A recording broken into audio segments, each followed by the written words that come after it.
The Easter table was barely set when the crying began.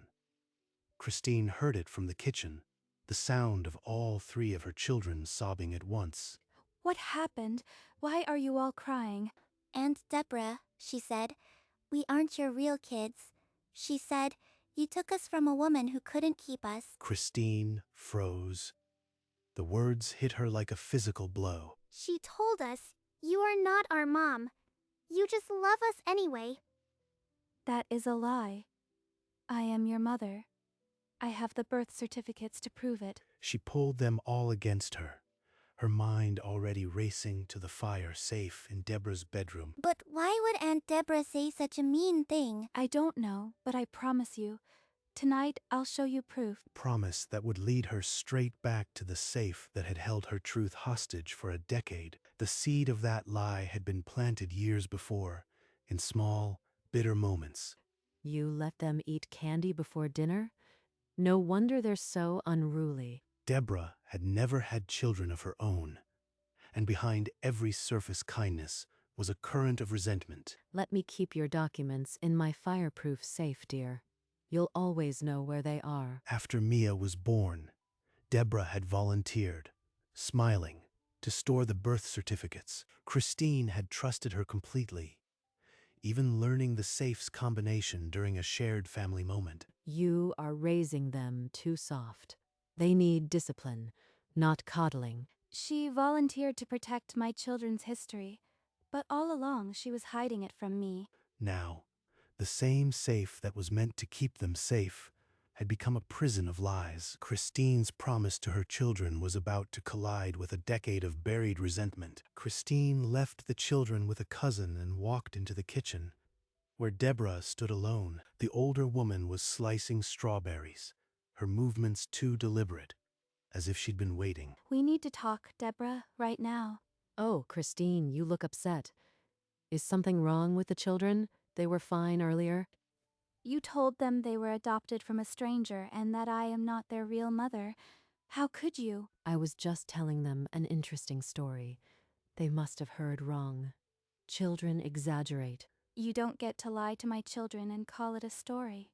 I want the birth certificates. Now. I am afraid they're in storage. I don't have access today. Perhaps next week. I know the combination to the fireproof safe in your bedroom closet. I'll retrieve them myself. She turned and walked out, leaving Deborah frozen, her smirk finally gone. Christine's footsteps echoed on the hardwood as she strode down the hall toward Deborah's bedroom, her heart pounding with a decade of withheld fury. She slid open the closet door, the familiar scent of lavender and mothballs filling her lungs, and found the small fireproof safe exactly where it had always been. Her fingers trembled only once as she dialed the combination she'd been given years ago. Left, right, left, until the bolt clicked open. Inside, 3 sealed envelopes rested, labeled Lucas, Sophia, and Mia in Deborah's careful script. She tore open the first one. The birth certificate was crisp and official, her name printed clearly under Mother. She clutched all 3 to her chest, her breath finally steadying after a decade of silent fear. She turned to leave, but Deborah was suddenly in the doorway, her face a mask of fury and disbelief. You have no right to go through my things. Those documents belong to me, not you. They belong to my children, and you will not keep them another second. Christine shouldered past her aunt's outstretched arm, the envelopes pressed tight against her ribs as she strode toward the living room. She gathered Lucas, Sophia, and Mia from the living room and walked them out to the car, her grip on the certificates never loosening as they drove away from that house. In the car, the silence was heavier than the afternoon traffic. The children stared out the windows, their small faces still stained with tears. Mommy, why would Aunt Deborah say that? Does she not like us? Sometimes grown-ups get confused and say things that aren't true.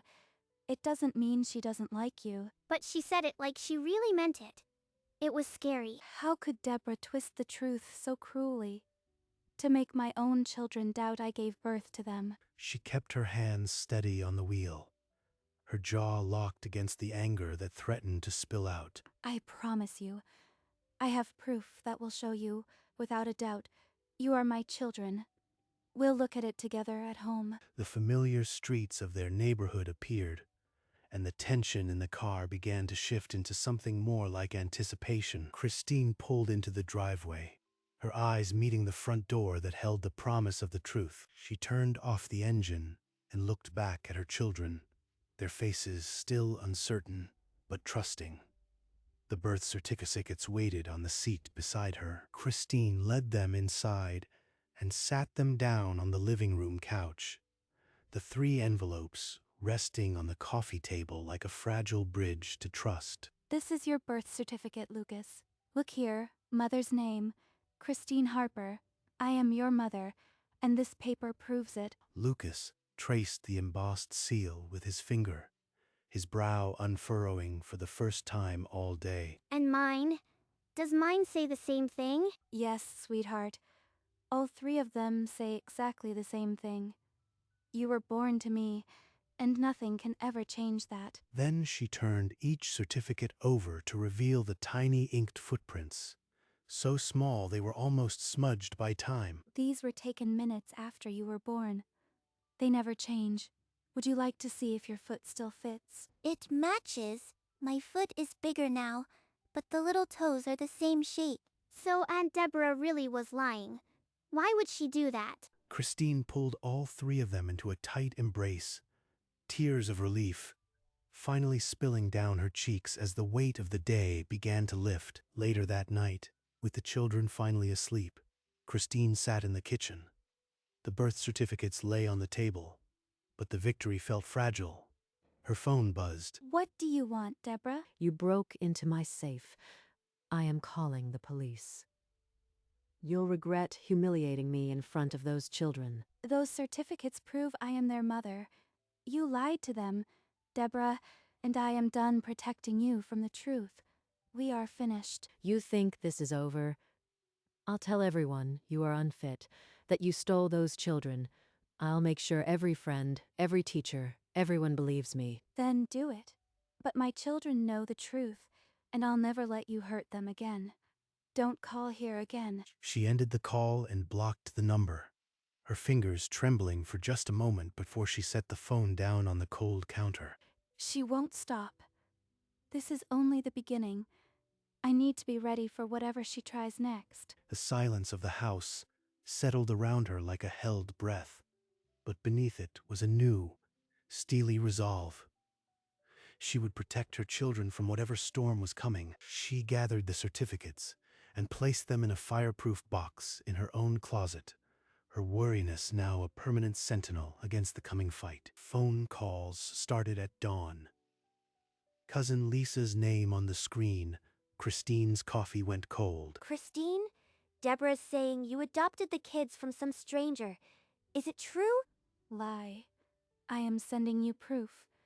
My name's on every certificate as their mother. The chat exploded. Deborah says the certificates are forged. Who do we believe? Deborah typed, her dark study lit only by the screen, venom in every line. She's poisoning my name. Even my own relatives are starting to doubt. Christine, Deborah called the school. She told them you are not the real mother. Do something. I'll send the truth myself. She can't erase the facts. She emailed the school and every relative. Replies poured in, some grateful, some still suspicious. By evening, the rumor was contained, but the weight of the battle crushed her shoulders like iron. 2 days later, a knock at the door shattered the fragile calm. Through the peephole, Christine saw a badge and a clipboard. Miss Wilson, Child Protective Services. There's been a report alleging maternal identity fraud regarding your children. That's a lie. Please come in.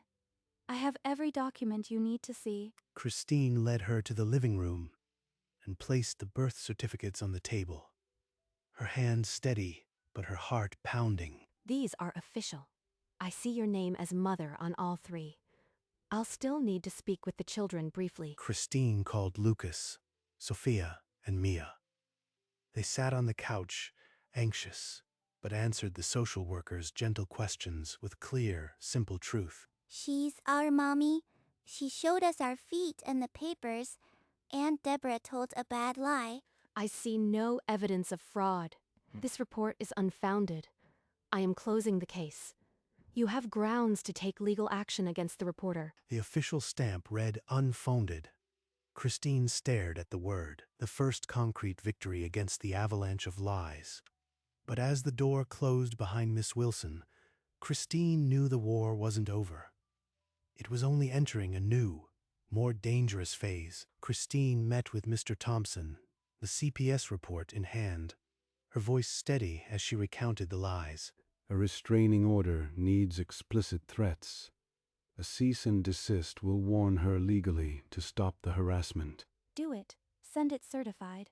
I am done letting her poison my children's lives. The letter detailed the slander, false adoption claims, the fraudulent CPS report, and demanded an immediate halt. Christine mailed it from the post office. The envelope heavy with a decade of finally fighting back. She typed in the family chat. CPS case closed. State confirmed my maternity. This is the truth. Support came. But some relatives fell silent, choosing distance over conflict. Mom, are we still going to see Aunt Deborah? Not for a long time. She needs help we can't give. I need to keep you safe. The line was drawn. Christine would protect her children, even if it meant severing the last ties. Weeks later, a cousin's birthday brought the family together. The empty chair where Deborah once sat felt like a relief. Christine watched her children laugh with cousins, their joy unguarded for the first time in months. The worst is finally behind us. They're safe now. The calendar pages turned. Autumn, winter, spring. 2 years erased any trace of her aunt's voice. The children shot up. Mia, now 8, her face sharper, her questions keener. Mom, remember that Easter when Aunt Deborah lied? My foot was so small it fit on the paper. I remember, sweetheart. You've grown so much, and so have we. Sometimes, flipping through old albums, Christine saw Deborah's face. She would close the book and put it away. She nearly destroyed us. Forgiveness isn't something I owe. Life moved forward. But the scar from that Easter never fully faded. A shadow in the corners of every quiet room. The phone rang on a quiet Tuesday morning. Christine saw an unfamiliar hospital number and answered. This is St. Mary's Hospital. Deborah has terminal cancer.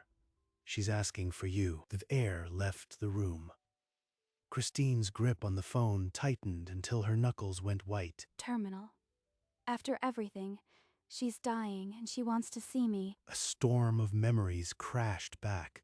The safe, the lies, the CPS visit. All the damage Deborah had unleashed. I swore I'd never let her near us again. But if she's dying, do I owe her anything? She dialed the hospital back. She would go. Not for forgiveness, but to face the woman who'd nearly broken them. That evening, she sat Lucas, Sophia, and Mia down. Aunt Deborah is very sick. I am going to see her. Are you sure, Mom?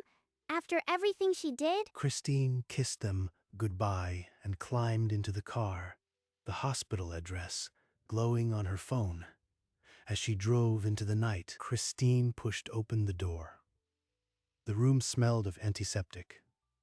Deborah lay small in the bed, tubes under her nose, her silver hair thin. For a long moment, they just looked at each other. 2 years of silence compressed into a single, sterile space. You came. I didn't think you would. I didn't come to forgive you. I came because you asked. I knew the certificates were in that safe the entire time. I lied to you, to the children. All of it. You tried to destroy my motherhood. Why? I was jealous. I couldn't have children, and watching you with yours, it ate at me. I am sorry. Sorry isn't enough. But there is one thing you can do. Write a letter of apology to each of my children. I'll read them. If they're sincere, maybe I'll let them visit. It's the only chance you have. Deborah closed her eyes, a tear slipping free. Then she nodded, her frail hand reaching for the pen. Over the next 3 days, Christine returned each afternoon. The only sound was the slow scratch of pen on paper. It took me 20 years to realize my jealousy was a poison I drank myself. She wants sympathy, but I can't give it. Not yet. The first letter to Lucas lay before her. I told you a lie that hurt you. I am sorry. The ink was smudged from tears. She wrote about his laugh, how it reminded her of a child she never had. Her hand shook. I practiced those cruel words for years. The lie about adoption, I rehearsed it in front of my mirror. You rehearsed it? For how long? Since Mia was born. I was so empty. I thought if I made you lose them, somehow I'd feel whole. Christine stood abruptly, turning her back to hide the tears that threatened. She would not let Deborah see them. When she turned back, the letter lay unfinished. But for the first time, the silence between them felt less like a weapon. The next afternoon, Deborah smoothed the finished letter and held it up with trembling hands. Dear Lucas, I told you a lie that made you cry. I was jealous of your mother and I took it out on you. I am so sorry. Christine listened without moving, her fingers interlaced in her lap. I know this letter doesn't erase what I did, but I hope one day you can understand. Please be kind to your mother. She loves you more than I ever understood. She folded the letter and handed it over. Christine took it, placed it in her bag, and nodded once. It's a start. Now Sophia's. Deborah picked up the pen again, her hand shaking harder. She wrote Sophia's name at the top and paused. Maybe she really does regret it, but I can't let my guard down yet. She was always so quiet. I thought she didn't want me around, but it was my own coldness she felt. The words came slowly, but they were honest. For the first time, Christine let herself hope they were true. Over the next week, Deborah's body failed her quickly. She could barely lift her head, but she refused to put down the pen. For Sophia, she wrote, Your quiet strength reminded me of your mother. I was too blind to see it. I am sorry. She spent 4 days on Mia's letter, stopping often to catch her breath. In it, she mentioned the footprints. I saw them on your certificate once, tiny like you. They were real. Christine's throat tightened.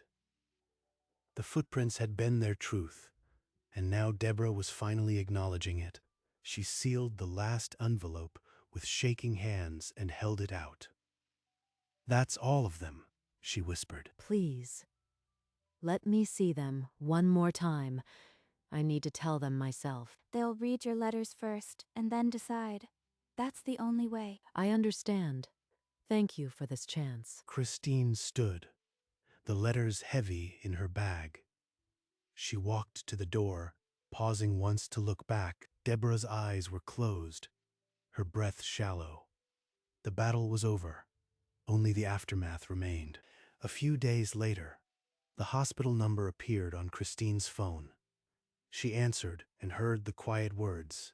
Deborah was gone. She hung up, her hand resting on the phone for a long moment before she called the children. They gathered on the couch, sensing something was wrong.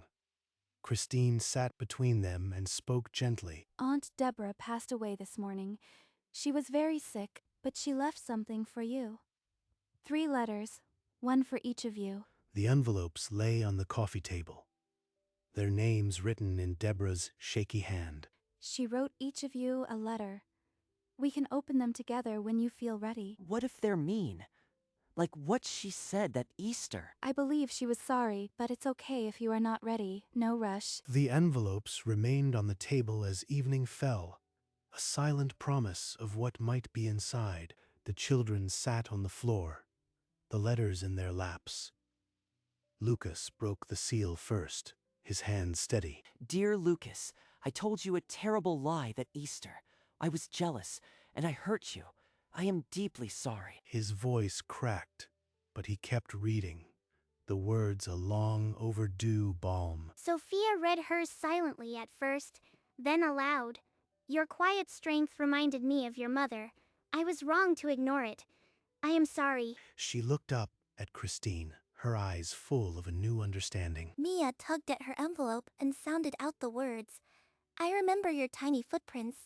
They matched your feet. I knew all along, and I am so sorry. Mia's voice wobbled, but she finished the line and hugged the letter to her chest. She tried to make things right.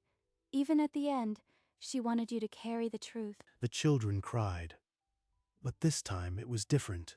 A flood of release that washed away the old hurt. Christine knelt and wrapped her arms around all three, the letters pressed between them like fragile hearts. The next morning, they dressed in quiet colors and climbed into the car, the letters still clutched in their hands. At the funeral home, the small room held only a few relatives, but the weight of truth was heavy. Lucas stepped to the front and placed his letter on the casket.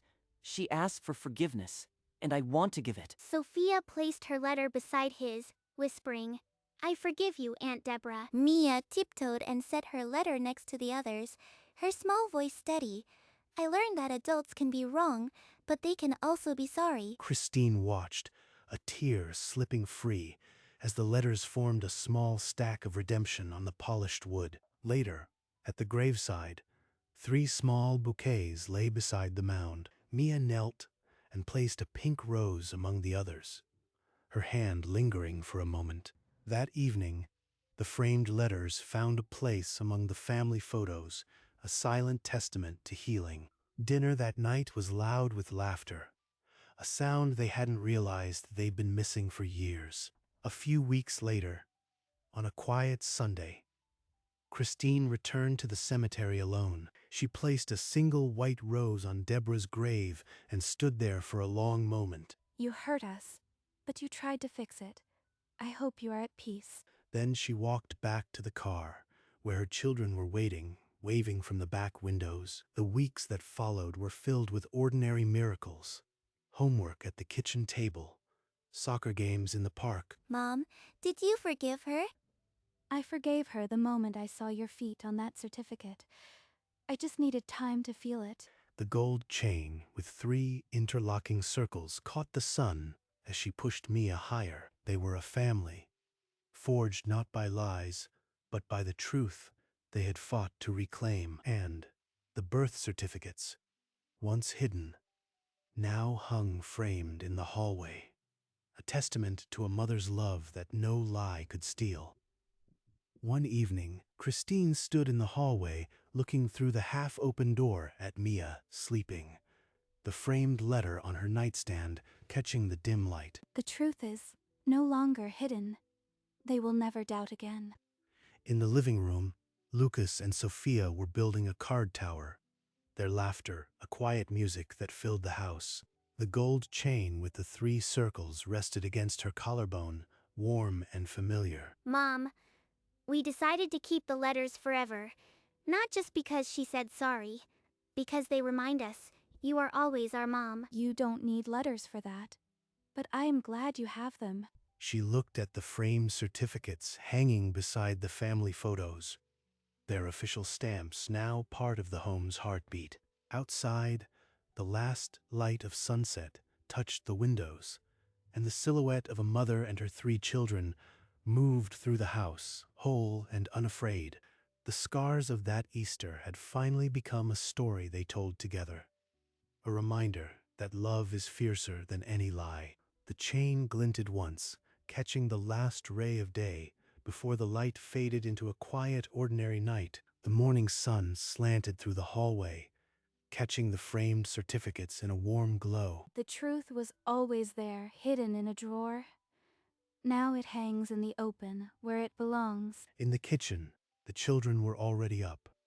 Lucas flipping pancakes, Sophia setting the table, Mia chasing a stray blueberry. Christine touched the gold chain at her neck, the 3 circles warm against her skin. She sat down among them, the ordinary rhythm of breakfast filling the room. Outside the window, the world was waking. But inside, everything was exactly as it should be. They are mine, and no lie can ever change that. Not then.